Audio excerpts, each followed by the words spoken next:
Welcome to another session. I hope you're well. I'm going to be talking about a different group of women or relationships men should avoid. There is a concept called Sheng. It comes from Oriental Asia. That concept will form the basis of the conversation that I have with you today. But let me start with something that I think will be familiar to most people. If you've ever played the game of musical chairs is a game where you have a number of chairs and people or participants in the game travel around the chairs as the music plays. The idea being that once the music has stopped, each participant is supposed to try and sit completely or wholly on a chair. The trick is that there are more participants than there are chairs.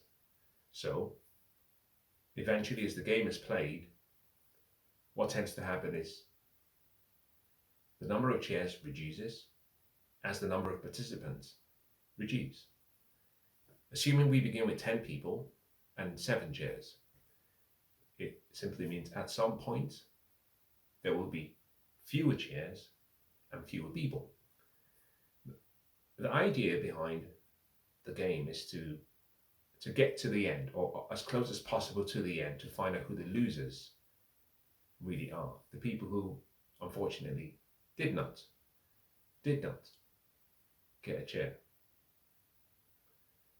Now keep that concept in mind. And let me bring it forward to another concept. In 2007, someone by the name of Chuck Prince was the CEO of one of the investment banks in the United States. I'm trying to, the name escapes me right now. I think for some reason, I don't know if it's Citibank, I'm not sure, but Chuck Prince was the investment banking CEO of a major investment bank. Now he's known to have said something that was true. Prior to 2007, he said, all of this will end badly when the liquidity dries up. But when the music is playing, you have to dance. Now we fast forward to 2008 and we had a severe financial crisis. Chuck Prince got fired from his job.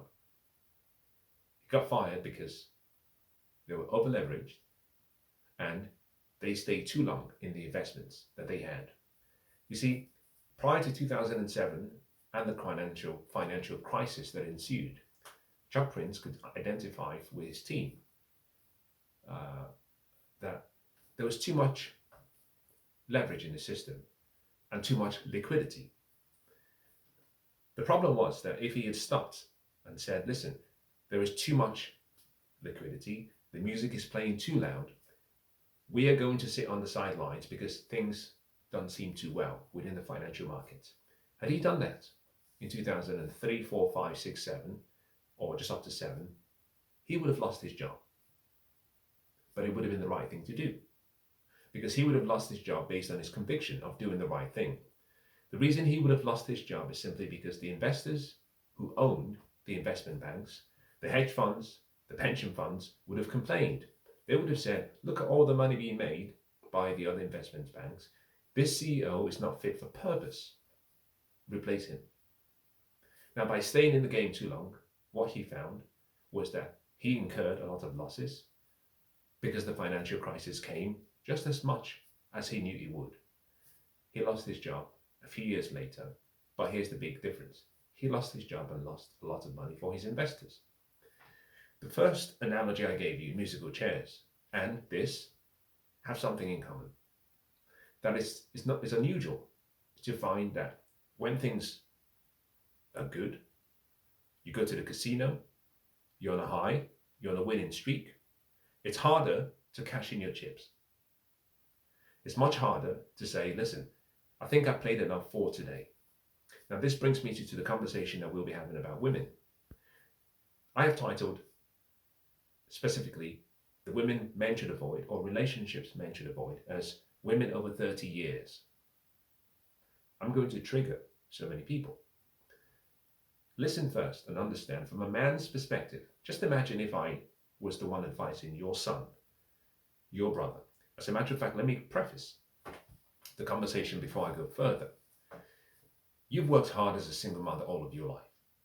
You've worked 2 or 3 jobs along the way. It's been hard. But you raised a son, a good boy, someone who came along the journey with you and saw your suffering and made a promise to you that he would be a better man than his father. He studied hard. He graduated. He worked hard, doing 60, 70 hours per week.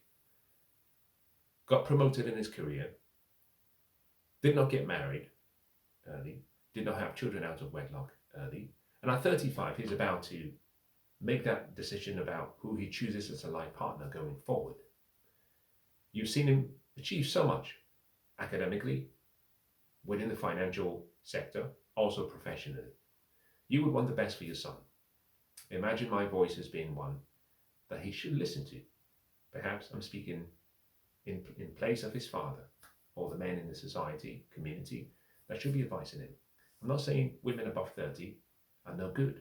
I'm simply saying for men who want to be in the top 5 to 10% of men who have delayed their gratification, sacrificed, been dedicated to their craft, paid a huge price, remained focused, and have come to the age 35 or 30 and are now are ready. In choosing a life partner, they should avoid women 30 years and over. I bring us back to the conversation about musical chairs. He said women inherently have been given a gift and are given a gift. The gift is a simple one. Nature plays a hand and says to women, you have to make the early decisions of your life much sooner than men. You're not equal to men. You're not the same as men. And I will give you, as nature says, in advance, all of your value, based on what men perceive to be valuable in the marketplace. And if you make the decisions early, not too early, but early enough, then you should have happiness, success, and a fulfilling and emotionally significant relationship. That's the deal. Musical chairs for women, therefore, are women who hold on too long, for whatever reason, by omission or commission, get to the end and realize that they waited too long. And now what they're looking for is someone who would accept them at a much older age when they refused said men or refused offers from suitable men when their value was much higher. I bring in a different analogy because I think there is a lot to say about the comparison between relationships and cars. Assuming you had £10,000 and we go back to say 1992, 93, and £10,000 could buy you a brand new car, a good car, a reliable car. And I came to you and I said, well, how much is it taking and how long does it take for you to save up this £10,000? And you said, well, roughly about 12 years. From 18, you've been studying hard and saving. And then when you started working at 23, you've been saving based on your income. And at 35, you're ready to buy the car of your dreams. And I came up to you, the young man, and I said, and this applies actually irrespective of sex, male or female. And I came to you and I said, I know you're ready to buy a car and you have £10,000, but let me take you to the dealer. And one dealer, there's the car of your dreams. As you look at the car, you're thinking, incredible. On the opposite side of the road is another dealer selling a similar model, similar type of the same car, but a second-hand car. A lot of mileage, it's had a few accidents, it's been restored. The dealer says, It would cost, the second dealer says it would cost £10,000, just like the first dealer. The first car brand new, or let's just say lower mileage. No accidents, no issues, full service history, full package. The second car, a number of accidents, inconsistent service history, very high mileage. The difference between both in price, zero. They're both the same price. If I asked you whether you would pay the full price for the second-hand car, and let me also throw into the picture that this second-hand car has been used by leasing companies. So it hasn't just been used by owners and looked after. It's been used by leasing companies and people run it to the ground, and therefore it's had its unfair share of experiences. And I asked you a simple question. Would you pay full price for a used vehicle? Now, whether you are male or whether you are female, I would hope, if you put your emotions aside, you would say and conclude that it would not be the best return on your investment to buy the second used vehicle when you can afford a newer vehicle. Women who are over 30 are analogous to the second car. Women who are under 30, and the younger they are analogous to the first car. Analogies. Now, with those two analogies defined and put on the table, let's go further into today's session. What is the price that men pay in the marketplace for a successful relationship? Think about that question. What is the price that men pay in the marketplace for a successful relationship? Well, let me invert that question. Is there any benefit to men to be married? The goal of a relationship is to advance towards marriage. Now, based on my perspective, there has to be meaning behind a relationship. Otherwise, you just simply date. But if you want an emotionally profound, significant relationship, and it has to be exclusive and mono, the purpose is actually to say, we want to be with each other forever, for a lifetime. Now, whether that is possible in reality, that should be the aspiration. If there are no benefits, based on my experience and based on my perspective, no benefits of marriage to men, on the basis that men can achieve all of the benefits of marriage outside of the institution and legality of marriage. In other words, you can get everything that you can obtain in marriage outside of marriage, then it means there is no benefit. There is one exception, therefore, or however, that if a man wants to have children, it is my position that he should have such within the boundaries and the love of a union of marriage for the children.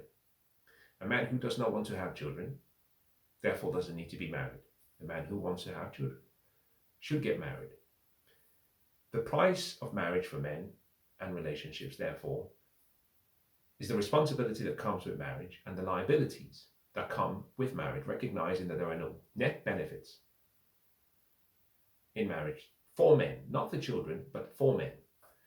If men are paying the highest price, now let me qualify that so you can understand the reference to liabilities. 1 in 2 marriages will end in divorce in the UK. Of the said group that end in divorce, 7 of 10 are fathered by women. For the remaining 3, in 50% of the circumstances, the woman actually demands a divorce from the man. So in 85% of the divorce filings, women are the ones leaving. When that happens, if there is a child, in 90+% of the cases, the woman gets primary custody. The man has to fight to see his children. He loses the family home, and he loses half of his entire assets and net worth. There are no benefits. There's all liabilities. So when men are making such a decision, men, generally speaking, are asking a simple question. I want to get something in return, recognizing all the liabilities coming my way. I would like to get something in return that is compensatory, compensates the risk I'm taking.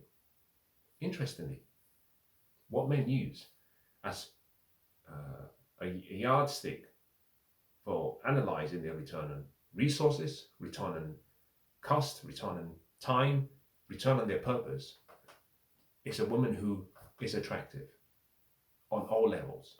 Now, this brings me down to a woman's value. In the marketplace, men generally judge a woman's value in different ways. Historically, we've used different, you might say, selection points in choosing a woman of a high value and one of a lower value. I break them down into three. SMV, your sexual marketplace value, your RFV, your reproductive fertility value, and SMV, your non-sexual marketplace value. The younger the woman is, the higher her sexual marketplace value. All things remaining equal. The younger the woman is, the higher her reproductive fertility value. The younger the woman is, the higher her non-sexual marketplace value. Or at least, the higher it should be. For a number of reasons. Sexual marketplace value deals with your attractiveness, but fundamentally, youth plays a part. Beauty, attractiveness, youth. Reproductive fertility value has to do with the ability to reproduce successfully. Youth and age play a part. There's something called geriatric pregnancy, 35. At the end of 35, women go into high-risk pregnancy. Therefore, a woman who is 25, all things remaining equal, and I have covered this in other sessions, the quality of eggs she has and the quantity and the follicles she has is much richer than if she were 35. A woman is born at the point where she starts to go into puberty and ovulate, a fixed number of eggs, a fixed quantity of eggs, and quality is at highest the younger she is, and then it starts to erode. The younger the woman is, in this particular instance, let's use 18 as a reference, the more likely that if she's come from a good family, she's held onto what she's been taught. The moment we turn 18, we start to look to our peers and other influences, and therefore we start to dilute the core characters or characteristics that we were given as young people. We start to question and let go of the traditional values that we were given as young people. We stop becoming ladies and start to act like men because we're looking for equality. But most importantly, we start to behave in a manner similar to our environment rather than our mothers or our fathers. So a woman's value from a non-sexual marketplace perspective declines with age. As women age, they have less of what men want, generally speaking. Youth, beauty, purity, chastity. But also as a woman ages, the more sexual partners she would have. Why? Obviously, the more you remain in the marketplace, the more you have to give something in exchange to be there. And the more sexual partners a woman has, the less likely she will pair bond with a man. Once a woman goes above 2 digits, 10, it becomes a steep decline. So women who are about 30 or 35, compared to their younger selves, will have a much higher body count and more sexual partners. Now, what this simply means that if you are over 30, the chances of finding a partner shrink because men, generally speaking, want youth, beauty, chastity, purity, and more. So you have less of what men want the older you are. Now, it's important for me to also say that if you think about the price men pay for relationships and for marriage, a man is generally looking for something in return. So he might say, well, I'll take on that risk and the liabilities, but I want something in return. I want a family, I want a child, I want children. So the older the woman is, the less likely she can give him what he wants. Now, when it comes to dating, something interesting happens in dating. Dating is a promissory process. All right, let me revise that word. It's a hopeful process. I meet a woman, and she's beautiful, and she's 25. And I commit by going on one knee and I say, well, I'd like to marry you. And she says yes. I want to have children, but I'm hoping that she can have children. We don't do tests. We don't check. So we don't hope that things should be okay. It's post-marriage and commitment that we realize that something could be off with both parties or one party. This is not just on the men's side, with both or one. So we have hope as a strategy, a terrible strategy for life. Now, women who are over 30 or 35 generally fall into a number of camps. This has been my experience, especially women in the West. I started today's session by talking about Sheng, which is a concept in Oriental Asia, starting to spread towards parts of India and parts of the West. It refers to leftover women, women that other men do not want, women who have stayed in the game of musical chairs too long, women who, like Chuck Prince, said, this will end badly, but we have to keep playing. I have to pursue my career, pursue my passion, pursue what I want. And most importantly, women who are headstrong, women who do not believe that nature plays a part in our affairs. The reason I suggest firstly that men do not go into a relationship with women over 30 is that, number one, if you get to age 30 and over, and even up to 35, what it signals is one of two possibilities exist. Number one, you're a rebel, you're headstrong, or you're a feminist, or a combination of all three. It also indicates that you have not prioritized marriage, you were not trained to be a wife, you did not want to be a wife, and you left your chips on the table, as you would in a game of casino, when you had the most value, and now you've lost most of that value, and you're looking for someone to pay full price. A man is therefore to come and pay the highest price for a used vehicle. I don't have an issue with headstrong women. I think you can date them. I don't think you should get married to them. You see, in the West, the feminist movement have lied to women. Usually takes to about 35, very close to 35, 32 to 35, which is when the light bulb goes off for most women who are feminists. They realize that life is about relationships, people, and the group. They realize, well, oh shit, I don't get as much fulfillment from this career or from being single as I thought or I was led to believe. So at the last minute, they start looking around for someone to hold on to start life. The second reason I suggest you do not get involved is that you're never her first choice. As a man, think about this logically. A woman at 18, the peak of her beauty, up until 22, the peak of her youth, fertility, chastity, getting all the offers from all men, says no to all men. And as she continues to age, she realizes 10 years down the line, she's having almost no offers from most men.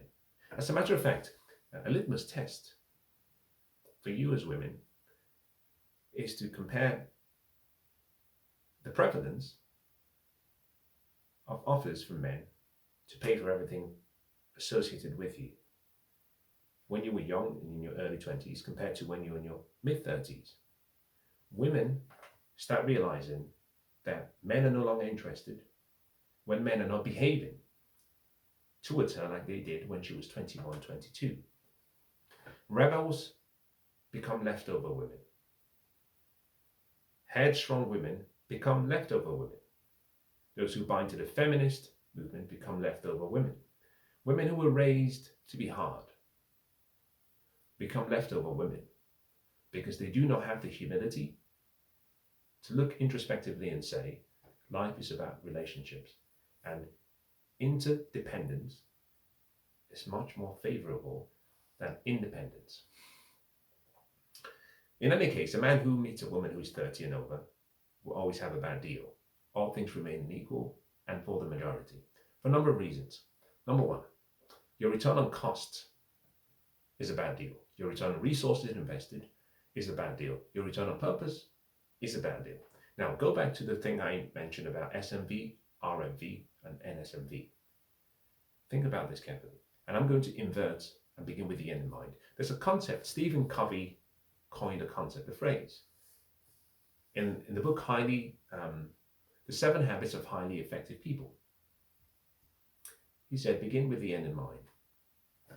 Start from where you are, look to where you want to get to. Now, imagine yourself in that place.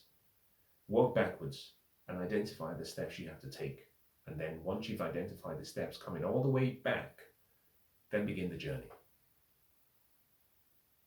Now, what this simply means is, let's just assume a man wants to have a family, say 3 children. And in this particular instance, to allow nature to do what it does properly, we stair-step the kids, 135. So he needs 5 years to have 3 kids. If geriatric pregnancy begins at 35, it simply means start from 35, the end in mind, and work backwards. We're working based on the latest that the children can and should be born. Work backwards. It brings you from 35 less 5 years is 30. So at the point of conception of the first child, she should be 30 at the latest. I say to most men, when you get married, wait for 3 years, ideally before you have children. The reason being, we get past the in-love phase, and sometimes most marriages, children should not be brought into the relationship, because the relationships will end very soon. 2 years is a good time to see whether both of you are compatible. Now, I don't believe in living with a woman for long. I think 6 months before marriage, and then you get going. But let's work backwards. We start at 35, we work backwards to 30. If you have to be together for 3 years before you start having children, that pushes you down to 27, which is the right age, as I mentioned in the session previously, that women should start thinking about getting married.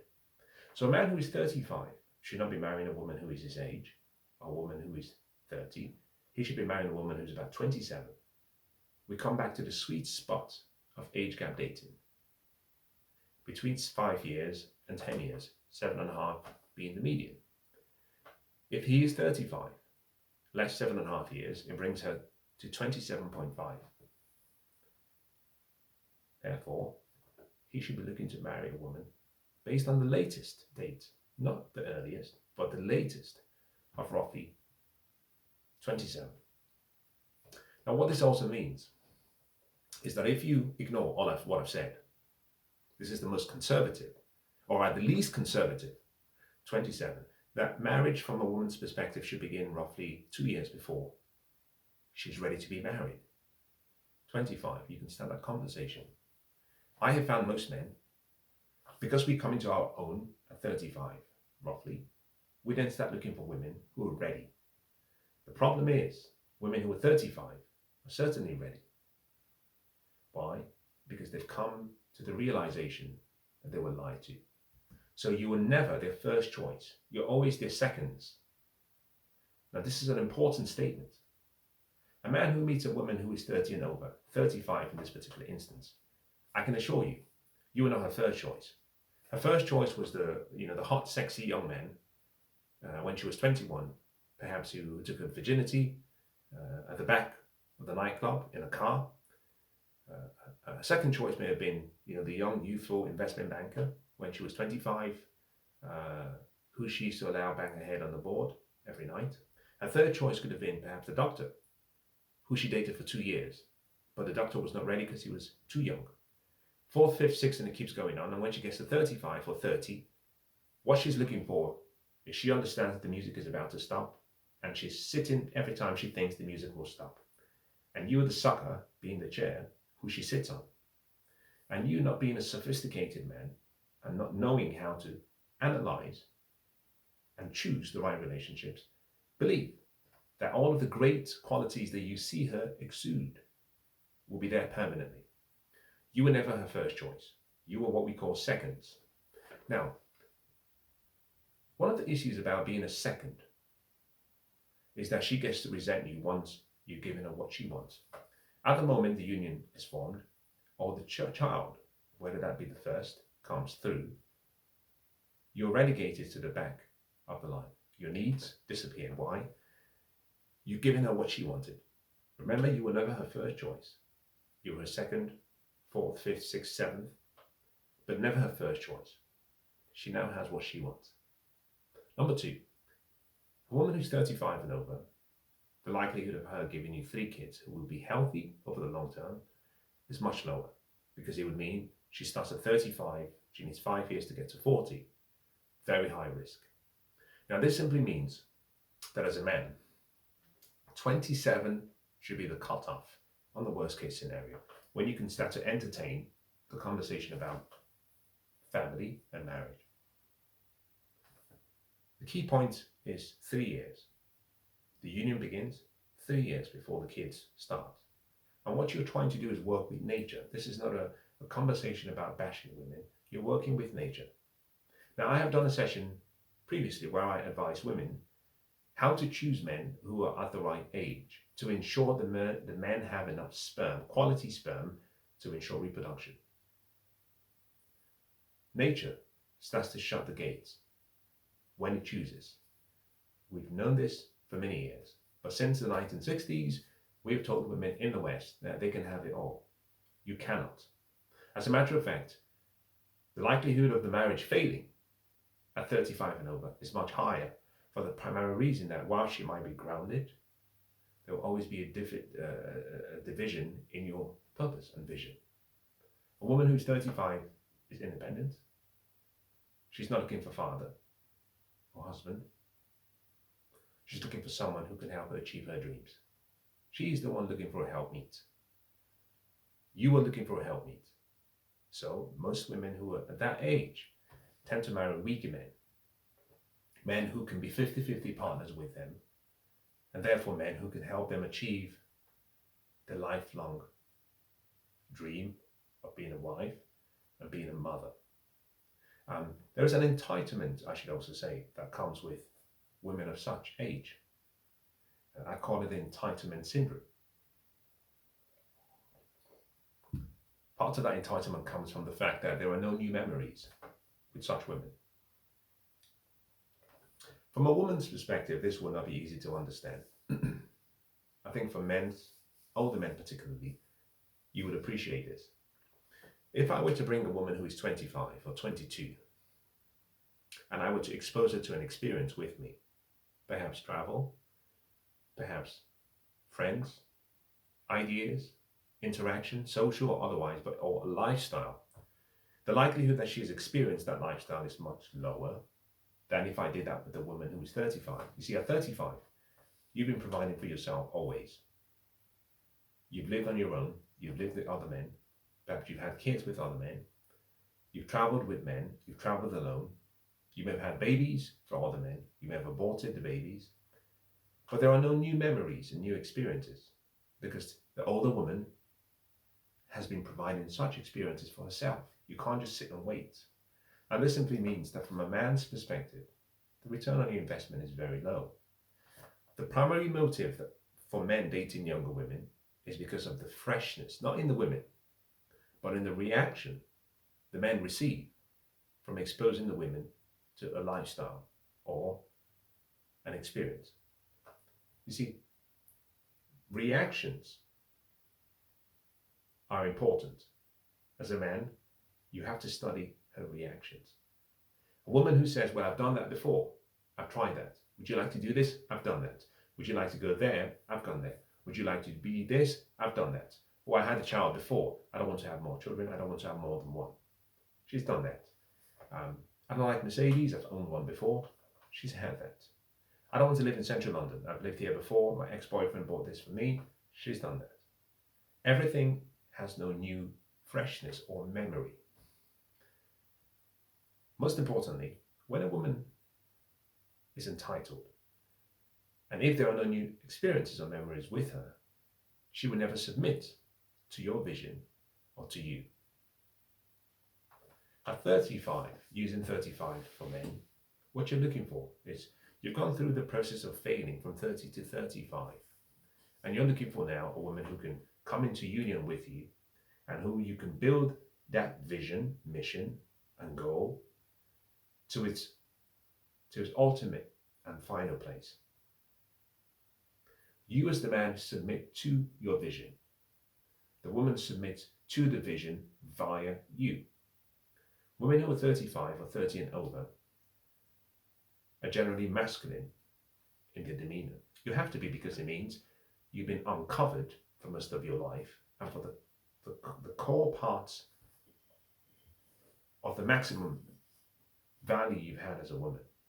So you have to develop an instinct, the ability to provide, protect yourself for yourself, Be the priest to yourself and profess your love to yourself, because there have been other men who have either fallen short or who have refused to stand in the line for such a responsibility. So what this simply means is that in addition to her having no new memories with you and having this entitlement syndrome and refusing to submit, she also has one final flaw. You never really know whether she likes you for who you are, or whether she's doing it simply to get into the biological or win the biological lottery at the end. Effectively, you're doing last minute. In football, it's almost 90 seconds before the end. The final push from one team to the other, and what do they simply do? They get everyone towards the goalpost, and someone lobs the ball into that position or area with the hope that somehow there's a last attempt at goal. You have no, the idea of going strategically, you pass the ball and pass and move and dribble and pass and then score. You don't have the time. You've got 90 seconds. The referee has already pulled out the whistle. He is about to blow. What people do? Move forward. We lob the ball in, and fingers crossed, someone hits the ball and maybe gets a goal, or gets a penalty, which then affords the opportunity for a goal. Women who are 30 and over, that is the game they are playing at that stage. They are leftover women from the sense of the Sheng concept, in that they've lived most of their lives and not found someone suitable to pair bond with successfully. Now let me end with the following statement. This will trigger a lot of people. Generally speaking, beauty lasts about 13 years. Generally speaking. I usually use 12, but let's just say 13. From 18, the peak of your beauty, or you become an adult at least, functionally and legally, 12 years takes you up until age 30.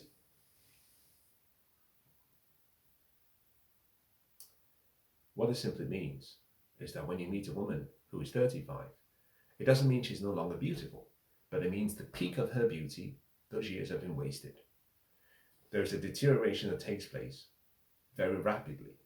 Now, at least you think this is a sexist statement. The same thing applies with men. We are born, we grow, we mature, and we start to decline. Nature plays a huge role in relation to sexual marketplace value, 12 years. But most importantly, in relation to reproductive fertility value, 18 years, 18 to 35. From 35 and over, high risk, you're on your own. So when you combine both the sexual marketplace value and the reproductive fertility value, what you're looking at is between 12 and 18 years. So a woman who's 30, from a sexual marketplace perspective, she might be attractive, but she has lost the majority of her beauty because nature plays its hand. A man who is of the same age has the same experience. From a reproductive fertility perspective, at 30, she has 5 years to geriatric pregnancy. But most importantly, she's had 12 years before that. What this simply means that in most cases, about 70 to 80% of the good eggs and the quantity of eggs that she has have been spent. It would be similar. This is perhaps, I bring back to how I started the conversation. Deciding to marry a woman 30 and over, or at the point, I should apologize. I should have made a clarification. I talk about 7 stages in relationships: introduction, conversation, communication, intimacy, affection, or sex. That's the 4th. Relationship. That's when it starts. Commitment, dedication, marriage. 8. If you meet a woman at 30, at stage 1, I think you should walk away if she's 30 or over. Because you have to go through those stages. And each of those stages takes time. It takes you a few weeks or months to have sex, no problem, because that's just dating. But by the time you get to a relationship, it takes a year. So she's 31. By the time you've made up your mind, you're ready, assuming you're 35, 36, you decide, well, I'd like to live with you for 6 months and with the intention of marriage. She's almost 32. Ideally, you want to be together for 3 years. Whether that happens during the union, having been formed, or pre. In any case, it takes us to 35. At 35, she starts to have children for you. High risk. And can you see, therefore, that it's important to keep in mind these numbers. It's a numbers game. Success is a numbers game. Put your emotions and feelings to the side. She may be a perfectly lovely woman. In a different life, had you met her earlier, perfect. But from a numerical perspective, from a numbers perspective, based on outcomes, it's not about what is possible. It's about what is probable. There's something called the 3P test. Is it possible? Is it plausible? Is it probable? The probability of success, especially with regards to reproduction, declines heavily the closer the woman gets to 35. And even more so if she exceeds 35. So for young men between 18 and 35, keep in mind those numbers. Especially if you were to wait, you've delayed gratification, you've worked hard, and you've got to 35 and you're about to make a choice. Who do I choose as a spouse? Age gap date. Minimum 5 years, up to 10 years or more. 7.5 is the sweet spot. You should be dating a woman about 27. Allow women who have made poor choices in their lives to bear the responsibility of their poor choices. The men who disagree with everything I say, and if you look around society, men who, generally speaking, start dating women who are 30 and over tend to be very feminine beta males, especially in the West. You see, instinctively, men who know their value demand a good return on their investment. Now, I hope today's session has been useful.